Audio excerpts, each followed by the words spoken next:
उसकी खुशबू, फूलों में बसी उसकी खुशबू। ओ मैं भू, ओ मैं भू, ओ मैं भू, ओ मैं भू, ओ मैं भू, ओ मैं भू, ओ मैं भू, ओ मैं भू, ओ मैं भू, ओ मैं भू, ओ मैं भू, ओ मैं भू।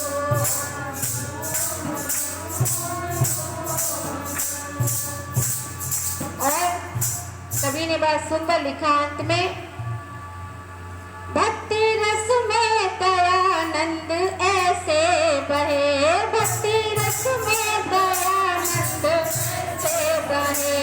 आजन में अखंड ब्रह्मचारी रहे, आजन में अखंड ब्रह्मचारी रहे। धर्म रक्षा के हित लाखों संकट सहे, धर्म रक्षा के हित लाखों संकट सहे, धर्म रक्षा के हित लाखों संकट सहे।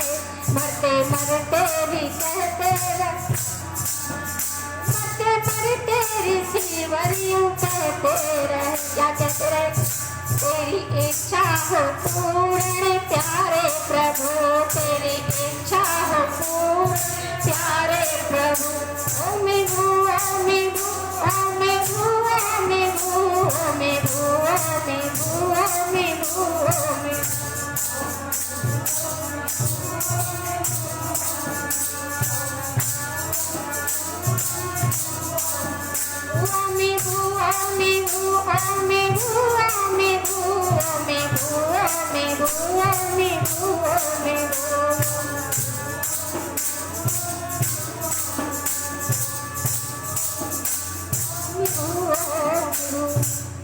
वो माने प्राणों का प्राण है, वो हमारा प्राण है।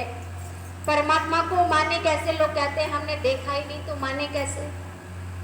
क्योंकि कुछ चीजें दूर होने से नहीं दिखती हैं, कुछ निकट होने से नहीं दिखती हैं। दूर है लेकिन होती हैं, बरेली है लेकिन दिखाई नहीं देती, पर है, क्योंकि हम बरेली से आए हैं। अच्छा, एक व्यक्ति यदि जंगल में कहीं जा रहा हो और दूसरा उससे मिल जाए तो बताओ उसकी ताकत बढ़ेगी या घटेगी?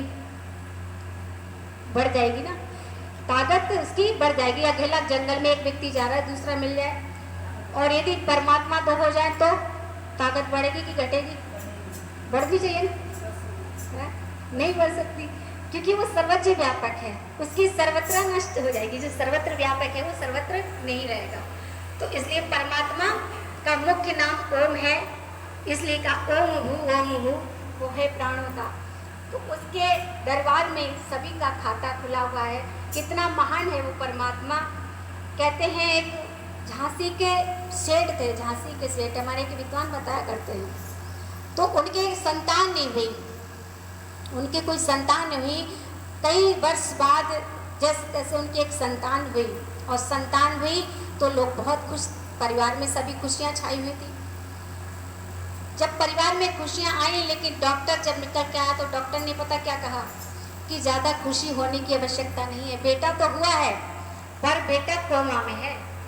क्या कहा कि बेटा कोमा में है, फिर कैसे ठीक होगा? चिंता बढ़ गई माता पिता को भी, जैसे जैसे तो एक बेटा हुआ और उसको भी ये रोग है, तो कहा हो तो जाएगा। अमेरिका से आँख के लिए एक नस आती है जो ब्रेन होती है ना, वो बंद है, अगर वो पड़ जाए उसमें तो बच्चा स्वस्थ हो जाएगा। अच्छा, सेठ था, कहा कोई बात नहीं, कितना खर्चा आएगा? बोले कम से कम 6 लाख रुपए खर्चा आएगा, जाने आने लगाने सब उसका कंप्लीट बता दिया, 6 लाख रुपए खर्चा आएगा। अच्छा जी, सेठ था इसलिए मंगा ली। कोई गरीब व्यक्ति होता तो बोले मंगा लेता, नहीं मंगा पाता, मंगा ले। अब बेटे ने जब ऑपरेशन हुआ, बच्चा ठीक हो गया, आंखें खोल दी, सब लोग बहुत खुश हो रहे थे, चलो बच्चा ठीक हो गया। पर डॉक्टर ने फिर एक संकेत किया। क्या किया कि देखो ये ठीक तो हो गया है, पर हर 6 महीने बाद आपको ये 2 इंच की नस जो है ना, वो पैपनली मंगानी पड़ेगी आपको, जिससे रक्त संचार होता है, क्योंकि जैसे जैसे बच्चा बढ़ेगा और ये छुट्टी पड़ जाएगी। क्योंकि परमात्मा की कितनी दया दृष्टि है, जो मशीन उसने बनाई है ना वो सर्वत्र चलती रहती है, वो चलती रहती है, लेकिन उससे बढ़ाव होता है, और जो नस हमने जो नकली डाली है वो बढ़ने वाली नहीं है, फिर उसके लिए इतने ही रुपए खर्च करने पड़ेंगे। अब सोचो वो व्यक्ति कितने साल जीवित रहेगा तो कितना रुपया खर्च होगा। वो परमात्मा कितना महान है, और लोग मानते नहीं। एक विद्यार्थी था, वो बोले मैं परमात्मा को नहीं मानता। क्यों नहीं मानता? मैं गणित को मानता हूँ, मैं भूगोल को मानता हूँ, लेकिन मैं विज्ञान को मानता हूँ। और विज्ञान का सिद्धांत क्या है? ज्ञान है वही विज्ञान है। ज्ञान प्रैक्टिकल करके मानता हूँ, प्रैक्टिकल नहीं तो कुछ नहीं। तो कहा, उससे पूछा किसी विद्वान ने कि आप भोजन करते हो? बोले हाँ करते हैं। बोले भोजन खाने से क्या होता है? बोले भोजन खाने से शरीर चलता है, स्वस्थ रहते हैं, जीवन चलता है। बोले अच्छा, जीवन चलता है, बस इतना ही? बोले हाँ। बोले भोजन से बनता है ये सब कुछ, भोजन से चलता है जीवन, तो भोजन तो परमात्मा का दिया हुआ है, अन्य तो परमात्मा का दिया हुआ है। बोले मैं नहीं मानता। बोले क्या मानेगा? तो कैसे मानेगा? तो वो कहते हैं यदि किसी भी वैज्ञानिक, जो भी वैज्ञानिक है उनको बुला लो और प्लेट में भोजन रख लो, आप भोजन रख लो, आप जितना खाते हो उस हिसाब से आप भोजन रख लीजिए, और उस वैज्ञानिक से ये व्यक्ति कहिए, जो साइंटिस्ट है, कि इससे रक्त की एक बूंद बना कर दिखा दे, रक्त की एक बूंद बना कर दिखा दे, तो मैं मान लूंगा कि तेरा विज्ञान बड़ा है। और परमात्मा नहीं है, परमात्मा को तू नहीं मानता। यानी कि वो उससे कुछ नहीं बना सकता, लेकिन जब हम इसे खाते हैं शरीर में जाकर रस, रक्त, मज्जा, शुक्र इत्यादि शब्द धातुएं इसमें बनती हैं। वो परमात्मा कितना महान है, हम उसे भूल जाते हैं। तो कवि ने बड़ा सुंदर गीत लिखा है, मेरे दाता के दरबार में सब लोग खाता, मेरे दाता के दरबार में सब लोगों का खाता, सब लोगों का खाता, मेरे दाता के दरबार में सब लोगों का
के दरबार में सब लोगों का खाता। समझदार तो चुप रहता पर मूर्ख शोर मचाता।